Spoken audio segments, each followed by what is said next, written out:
بسم اللہ الرحمن الرحیم۔ السلام علیکم دوستو، راشن کی تقسیم کا سلسلہ شروع تھا۔ ایک پرانے مکان پر نظر پڑی۔ اس کا دروازہ کھٹکھٹانا چاہا ہی تھا کہ ساتھ میں آئے ہوئے محلے کے ایک فرد نے منع کر دیا۔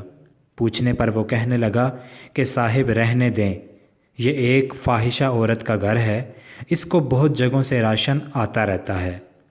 یہ بات سن کر مجھے یقین ہو گیا کہ محلے میں سے کسی نے بھی اس عورت کو راشن فراہم نہیں کیا ہوگا۔ جیسے تیسے میں نے اس سے بحث کر کے دروازے پر دستک دی۔ اندر سے دھیمی سی آواز آئی، کون؟ میں نے بتایا کہ راشن سپلائی کر رہے ہیں، آپ لینا پسند کریں گی؟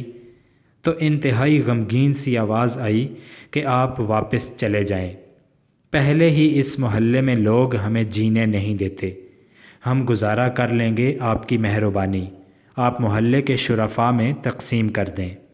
اس کے لہجے میں مایوس ہونے کی کیفیت کو محسوس کر کے میں نے بضد ہو کر کہا، آپ مجھے اپنا بھائی سمجھیں اور محلے داروں کی فکر نہ کریں۔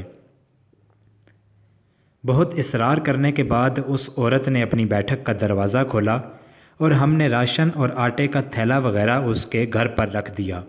وہ عورت خود پردے میں آئی اور شکریہ ادا کرنے لگی، لیکن دل مطمئن نہیں تھا کیونکہ وہ باپردہ عورت لگ رہی تھی۔ محلے کا ایک فرد بھی میرے ساتھ تھا جو بار بار مجھے چلنے کے لیے کہہ رہا تھا۔ اس فرد کی باتوں کو نظر انداز کر کے میں نے جوں توں ہمت کی اور اس عورت سے پوچھ لیا کہ بہن، آپ نے ایسا کیوں کہا کہ آپ کے گھر میں راشن موجود ہے؟ کہنے لگی، بھائی گھر میں آلو پڑے ہوئے ہیں جو پچھلے ایک ہفتے سے ہم لوگ بنا کر کھا رہے ہیں، محلے میں سے کسی نے خبر تک نہ لی، عورتیں میرے گھر میں نہیں آتیں اب۔ میں نے پوچھا، ایسا کیوں ہے میری بہن؟ وہ بے کس عورت آنکھوں میں آنسوں لیے ہوئے بولی، میرے خاوند کو وفات پائے ہوئے 2 سال کا عرصہ بیت چکا ہے۔ اس وقت ہمارے گھر کے حالات بہت اچھے تھے، میرے 2 بچے ہیں، کچھ وقت تو ٹھیک گزرا، میرے والد میرے لیے جتنا کر سکتے تھے کرتے رہے۔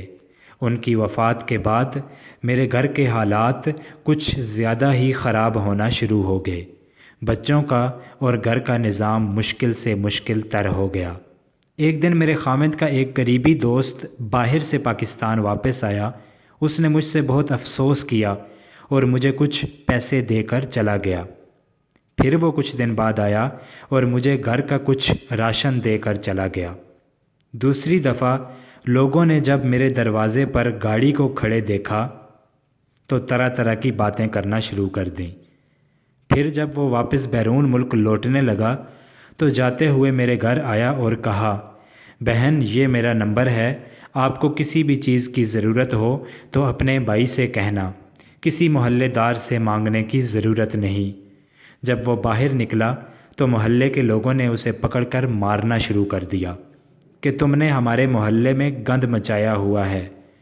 یہ سن کر میں نے چلانا شروع کر دیا کہ تم لوگوں نے تو میرا حال تک نہ پوچھا، اور اگر کوئی بھائی بن کر میرا خیال کر رہا ہے تو تم اسے بھی مار رہے ہو۔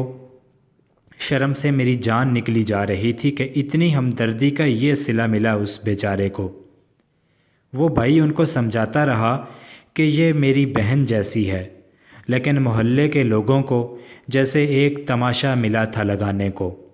خیر وہ جان چھڑا کے وہاں سے چلا گیا۔ کچھ عرصے تک مجھے اگر کبھی کوئی ضرورت پیش آتی تو میں کال کر دیتی شرمسار ہو کر ان کو، اور وہ مجھے بینک میں پیسے حسب ضرورت بھیج دیتے۔ پچھلے 2 ماہ سے ان کو کال نہیں کی، اور پھر یہ کرونا وائرس کا مسئلہ ہو گیا تو سنا کہ بھائی کے ملک کے حالات بھی زیادہ خراب ہیں۔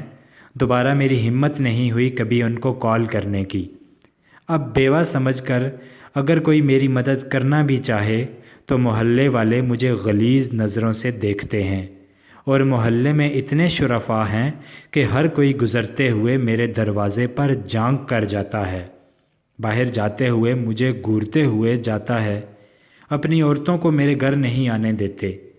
یہ وائرس تو بہانہ ہے اللہ نے ہمیں راشن بھیجنے کا، ورنہ ضرورت کا سامان تو بالکل ختم ہونے کو ہے۔ کچھ دنوں سے اس بھائی کو کال میں لانے کا سوچا، لیکن ضمیر نے گوارا نہ کیا۔ سوچا کہ پتہ نہیں ان کے اپنے حالات کیسے ہوں گے۔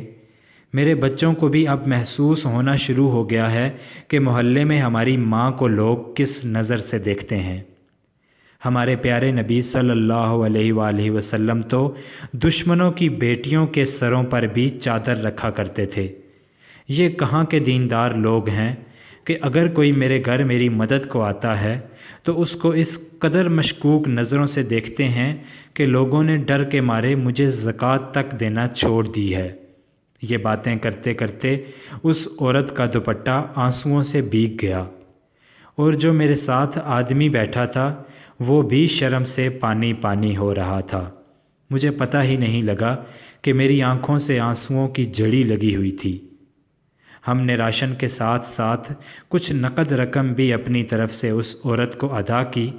جو شخص میرے ساتھ تھا وہ باہر نکل کر کچھ بولنے ہی والا تھا کہ مجھ سے رہا نہ گیا، اور اس کے بولنے سے پہلے ہی میں نے بولنا شروع کر دیا کہ بروز قیامت تم لوگوں کے اس راشن کو اللہ کیسے قبول کرے گا جب کہ تم محلے میں رہنے والے ان لوگوں کی خبر نہیں کرتے جو کسی کے دروازے پر نہیں جاتے۔ کوئی کیسا ہے یہ اللہ اور اس کے درمیان کا معاملہ ہے۔ آنکھوں دیکھا بھی بعض دفعہ سچ نہیں ہوتا۔ اس کی خاموشی اور نم آنکھوں نے کچھ نہ بولا۔ 4-5 دن بعد اس نے محلے میں سے اچھی خاصی رقم اکٹھی کر کے اس عورت کے گھر پہنچا دی۔ بے شک اللہ ہی جانتا ہے سب کے دلوں کا حال۔ ہم کیریکٹر کو چھوڑ کر یہ تک سوچ کر کچھ نہیں دیتے کہ یہ وہابی ہے، یہ سنی ہے، یہ شیعہ ہے۔ خدا را یہ سوچنا بند کریں کہ فلاں ضرورت مند ہے یا نہیں۔ اگر اللہ تعالیٰ ہمیں دیتے وقت یہ نہیں سوچتا کہ یہ ضرورت مند ہے یا نہیں، تو ہم کون ہوتے ہیں یہ فرق کرنے والے؟ اپنی بہترین کوشش کر کے تلاش کر کے ضرورت مندوں کو دیں، اور اگر کسی نے دھوکے سے سامان لے بھی لیا تو وہ اللہ اور اس کا معاملہ ہے۔ آپ کی نیت پر کوئی شک نہیں، اور آپ کو پورا ثواب ملے گا انشاءاللہ۔ خدا را اپنے دل کو نرم کیجئے اور اپنے ارد گرد موجود ضرورت مندوں کا خیال رکھیے۔ اس وقت کا انتظار نہ کیجیے جب کوئی عورت بچوں کی بھوک سے مجبور ہو کر گھر کی دہلیز سے باہر نکل کر ہاتھ پھیلائے، اور پھر معاشرے میں موجود ہمارے جیسے بھیڑیے فقط چند نوالوں کی خاطر اس سے اس عورت کا سب کچھ چھین لیں۔ دوستو، آج کے پیغام کے ساتھ اتنا ہی۔ پھر ملتے ہیں کسی نئی ویڈیو میں کسی نئے پیغام کے ساتھ۔ تب تک کے لیے اجازت دیجیے۔ اللہ حافظ۔